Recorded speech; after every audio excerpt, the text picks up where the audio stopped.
We're reviewing this guy. As you can see, the box is really small. This is a Canon PowerShot. It is a Elph 180. This looks like it's a budget version of the much better PowerShot. Like, I want to call it the, right now we're up to the 700 series, but it was like the 500, the 600, 700, and they come in series of like 700, 710, and then they have a slightly better model, which would be the 720 and the 730, and I think the full name of that is like the SX730HS. And they're about this size. They're usually black. They got more features, I'm sure. But this one says it comes with like a DIGIC 4 Plus. Not quite sure what that is. But it has a 20 megapixel and an 8x wide zoom. And it has like a 28 millimeter camera type. And some of the stuff on here, I'm probably just going to have to open it up to see it. It comes with your usual contents. It's got USB interface, you know, it's got your battery pack, charger, wrist strap. Memory card is not included, but I have one of them. Another camera I'm reviewing, which, by the way, the other camera I reviewed was this Kodak, and this is a small camera, okay? Like $58, I think, for that. And this one is like 108, I think. So we'll see what this has going on in it. And I like how the boxes of this perforated, whatever. Wow. They packed everything in there as much as it will go. I mean, wow.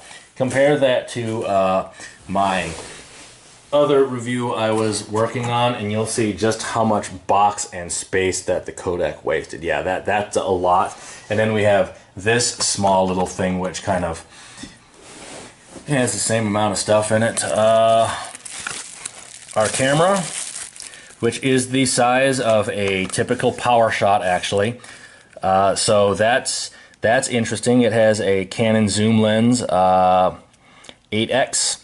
Has a 5.0 versus a 40, or 5.0 to 40 millimeter lens, and then it has a 1:3.2 to 6.9, and then I think if you want to look at the this is a 5x wide, 28 to 140 millimeter. So I'm wondering if this is an inferior zoom, whereas this one is smaller, which might be better. And I believe when it has a higher lens rate, though, that it's not so good zooming up. But the thing is, this also has a greater zoom, so when it goes in, you'll actually see more. I believe this last number is for the focus. This thing has a very nice polished feel to it. You can see it's kind of got the metallic paint going on there, versus, we'll take a look at the, you can see the interior plastic is actually black. So they must have painted it.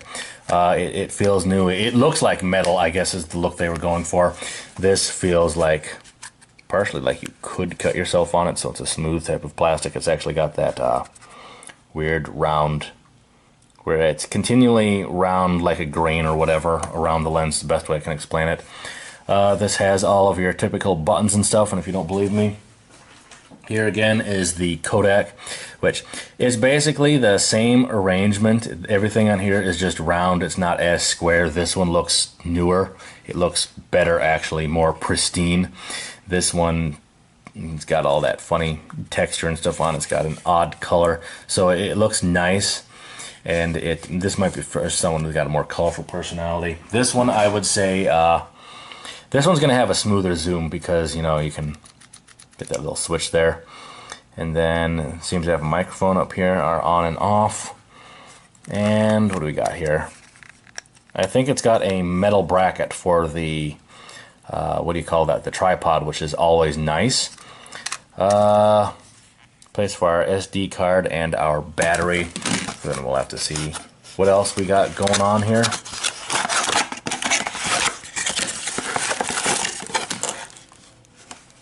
Okay, so here's our wrist strap. Here's our standard charger. Plug battery in there. Thing pops out along the side or in the back. Okay, you can kind of see you got the pop out thing in the back right there. I like how they have in the yellow hazard bag, which is kind of nice. This is, I wish they'd just all use the same battery, make it easy. They probably make money off of that. Got your simple latch here to hold it in.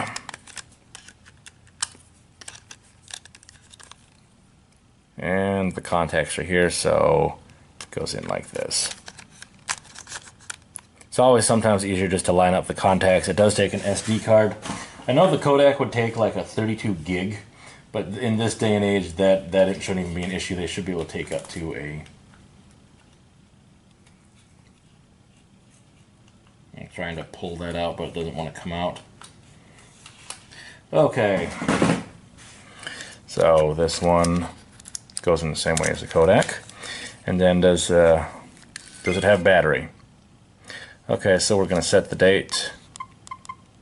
Get a nice clicking noise. It is July. What is the date today? July 22nd.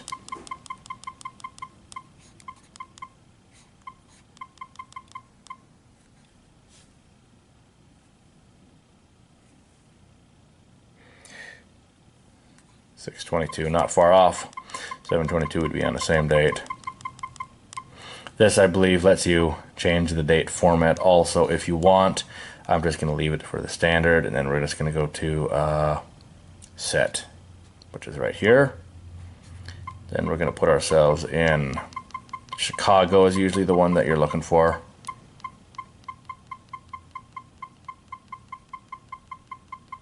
Don't have Chicago, so I'll have to go to, oh, there we go.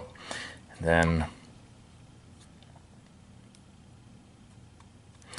okay, so this thing, the thing I like about the HUD is it's got all your information up here. It's kind of got some flashy graphics and stuff. Looks a lot sharper than what's on the Kodak. We got our playback function here, but it cannot playback move because it doesn't have any. I think you just take a picture. This one, of course, has the multi-focus.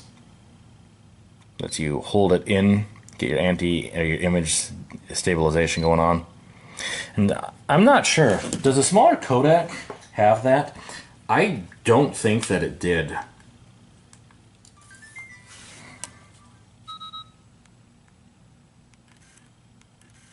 Okay, it has an autofocus, so that's fairly common on cameras these days.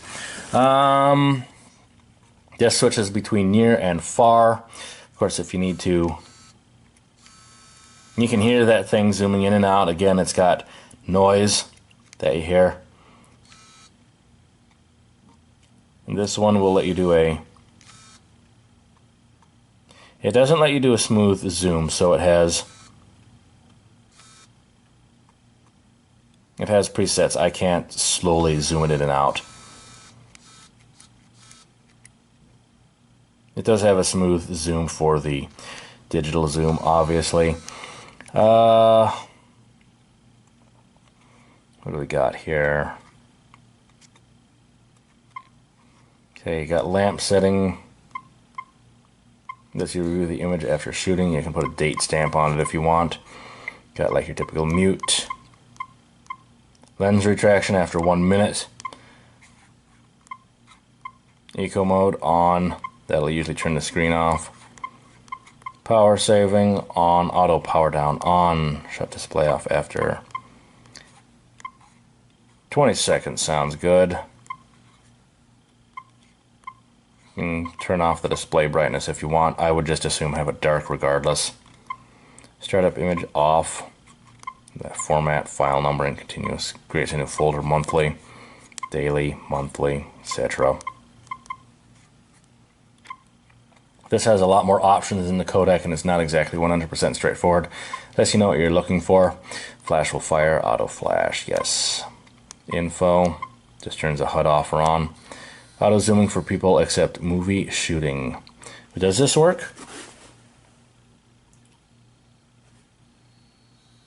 Yes, it does. It has an auto zoom feature. It was zooming in and out on my face, which is interesting.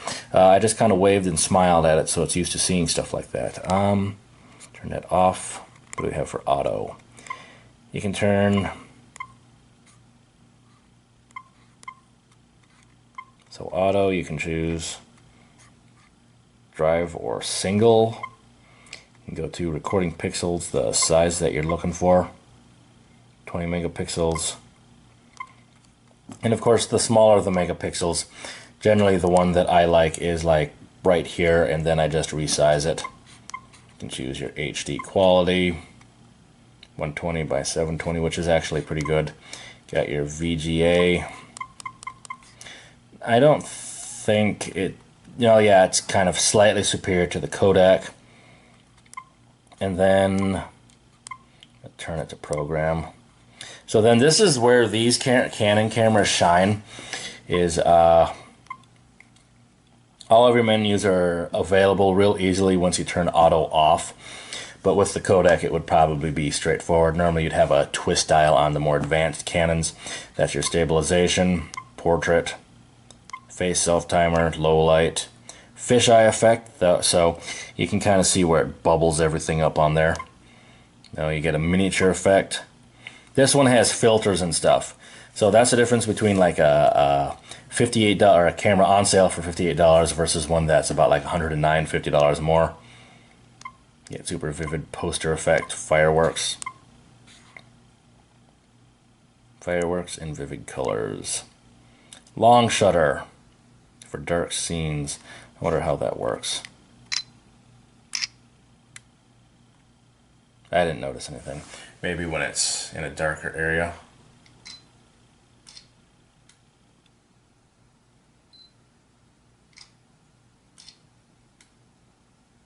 There is some kind of motion blur on it though, so that I wonder if I just set it to normal, if that'll be effective or not.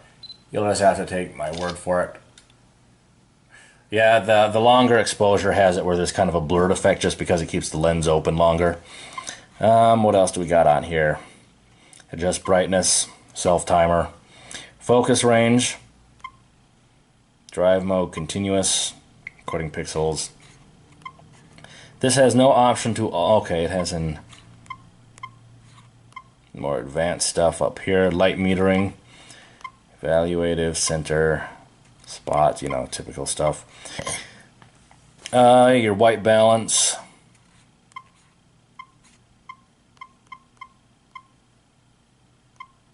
fluorescent, custom, day. I wonder how custom works.